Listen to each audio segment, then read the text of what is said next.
दोस्तों, अगर आप सच में छठी मैया की कृपा पाना चाहते हैं तो कमेंट बॉक्स में लिखें जय हो छठी मैया की। छठी मैया का आशीर्वाद आपके परिवार पर सदैव बना रहे। माँ के लिए एक लाइक तो बनता है। दोस्तों, छठ पूजा में छठी मैया को ये 3 चीजें कभी मत चढ़ाना। भूलकर भी ऐसी छठ पूजा कभी मत करना। घोर पाप लगता है और व्रत टूट जाता है। छठी मैया क्रोधित हो जाती हैं। दोस्तों, आगे बढ़ने से पहले हमारे चैनल को जरूर सब्सक्राइब करें और इस बेल आइकन को दबाना ना भूलें। दोस्तों, हिंदी पंचांग के अनुसार छठ हर वर्ष कार्तिक मास के शुक्ल पक्ष की षष्ठी यानी छठी तिथि पर मनाया जाता है। ये हमेशा दीपावली के 6 दिन बाद पड़ता है, जो नहाय खाए की परंपरा से प्रारंभ होता है। ये व्रत करने वाले व्रतधारी 36 घंटे तक निर्जला व्रत रखते हैं, जिसके बाद छठी मैया की आराधना और सूर्यदेव को अर्घ्य देने के बाद इस व्रत का समापन किया जाता है।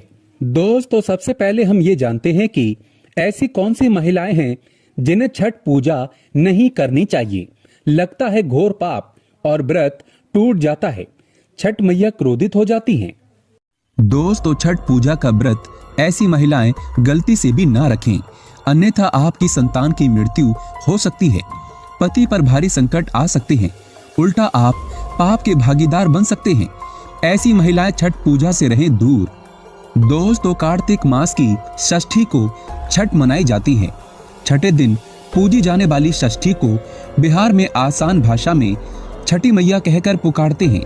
मान्यता है कि छठ पूजा के दौरान पूजी जाने वाली ये माता सूर्य भगवान की बहन है। इसीलिए लोग सूर्य को अर्घ्य देकर छठ मैया को प्रसन्न करते हैं। वहीं पुराणों में माँ दुर्गा के छठे रूप कात्यायनी देवी को भी छठ माता का ही रूप माना जाता है। छठ मैया को संतान देने वाली माता के नाम से भी जाना जाता है। मान्यता है कि ये पर्व संतान के लिए मनाया जाता है, खासकर वो जोड़े जिन्हें संतान की प्राप्ति नहीं हुई है तो वो छठ का व्रत रखते हैं। वहीं सभी अपने बच्चों की सुख शांति के लिए छठ मनाते हैं। लेकिन क्या आप जानते हैं, कुछ ऐसी महिलाएं भी हैं जिन्हें छठ पूजा का व्रत गलती से भी नहीं रखना चाहिए। ये सबसे बड़ा घोर पाप माना जाता है।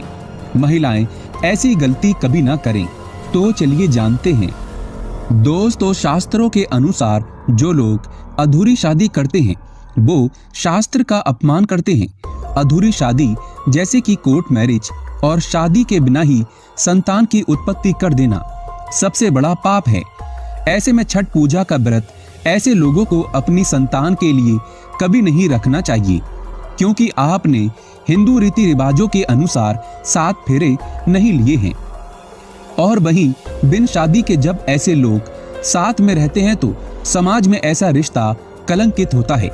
इसीलिए ऐसी स्त्री किसी भी धार्मिक कार्य में तभी ही सफल व शामिल हो सकती है जब वो अग्नि के 7 फेरे ले ले। ऐसी शादी को ही शास्त्रों में सर्वश्रेष्ठ माना जाता है। ऐसे में अगर आपकी अधूरी शादी है तो आप छठ पूजा कभी ना करें। आपके ऐसा करने से छठी मैया का अपमान माना जाएगा और आपको पाप लग सकता है। दोस्तों, शास्त्रों के अनुसार इस व्रत को सच्चे मन से रखना चाहिए। अगर कोई महिला शौक में यानी बेमन से इस व्रत को रखती है तो उसके पति या संतान की मृत्यु या उन पर कष्ट आ सकते हैं। सच्ची श्रद्धा के साथ छठ पूजा का व्रत रखना चाहिए। इस व्रत के सफल होने से संतान सुख की प्राप्ति होती है। संतान को कष्ट कभी नहीं आते। छठी मैया करती है रक्षा, घर परिवार होता है खुशहाल। छठ पूजा करने से सैकड़ों यज्ञों के फल की प्राप्ति होती है। परिवार में सुख समृद्धि धन की प्राप्ति होती है।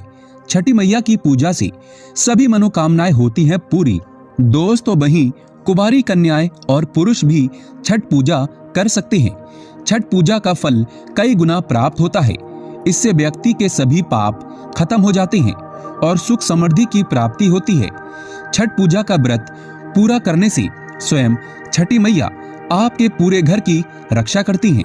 दोस्तों, अब ये भी जान लेते हैं कि छठ मैया को ऐसी कौन सी 3 चीजें हैं जो नहीं चढ़ानी चाहिए। भयंकर पाप लगता है। दोस्तों, नंबर 1, सूर्य भगवान को अर्घ्य देने के लिए तांबे का लोटा ही प्रयोग करें। लेकिन भूल कर भी चांदी, स्टील, शीशा और प्लास्टिक के बर्तन से अर्घ्य नहीं देना चाहिए, इससे व्रत टूट सकता है। दोस्तों नंबर 2, व्रत के दौरान घर में कभी भी मांसाहार ना बनाएं और ना ही परिवार में किसी को खाने दें।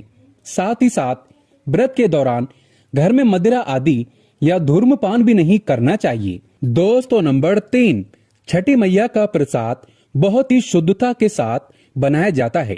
उनका प्रसाद हमेशा ऐसे चूल्हे पर बनाएं जिसे ताजा लीपा गया हो। यदि गैस पर बना रहे हो तो गैस स्टोव को अच्छी तरह से धो लें। पहले से बने चूल्हे पर कभी प्रसाद ना बनाएं, इसके लिए नया चूल्हा ही बनाएं। दोस्तों नंबर 4, सूर्य को अर्घ्य देने से पहले कभी भी भोजन ग्रहण ना करें, घोर पाप लगेगा। व्रतधारी लोगों को पहले और दूसरे दिन सूर्य को जल देने के बाद ही भोजन करना चाहिए। नंबर 5, छठी मैया से मांगी मन्नत अगर पूरी हो जाए तो आपको अपनी मन्नत को पूरा होने की विशेष पूजा जरूर करनी चाहिए, अन्यथा मैया के प्रकोप का सामना करना पड़ सकता है। नंबर 6, घर में प्याज और लहसुन का प्रयोग इन 4 दिनों तक भूल कर भी ना करें, इससे जीवन में आपको बहुत बुरे दौर से गुजरना पड़ सकता है। इस समय लहसुन, प्याज वगैरह से दूरी बना लें। दोस्तों नंबर 7, छठ का व्रत करने वालों को जमीन पर 4 दिन तक सोना चाहिए। छठ पूजा वाले कमरे में ही अपना आसन लगाना चाहिए। ऐसे में आपको छठ मैया का ध्यान करते रहना चाहिए, इससे मां आपके व्रत को संपूर्ण करती है और कोई भी विघ्न बाधा नहीं आती। नंबर 8, जिस जगह पर प्रसाद बन रहा हो वहां साधारण भोजन भी नहीं बनाना चाहिए, साथ ही साथ उस स्थान पर खाना भी वर्जित है। दोस्तों नंबर 9, प्रसाद बनाते हुए नमक का हाथ भी किसी पूजा के वस्तु या प्रसाद से नहीं छूना चाहिए। दोस्तों नंबर 10, पूजा के दौरान अपनी वाणी को बुरी बातों से थोड़ा दूर रखें। जुबान पर गंदे विचार भी नहीं लाना चाहिए। छठी मैया का आशीर्वाद पाने के लिए मन में गंदे विचार नहीं लाने चाहिए। दोस्तों नंबर 11, घर में पूजा के दौरान झूठे बर्तन और गंदे कपड़ों का ढेर बिल्कुल नहीं होना चाहिए, इससे छठी मैया क्रोधित हो जाती हैं और व्रत टूट जाता है। छठी मैया को साफ सफाई बहुत पसंद है।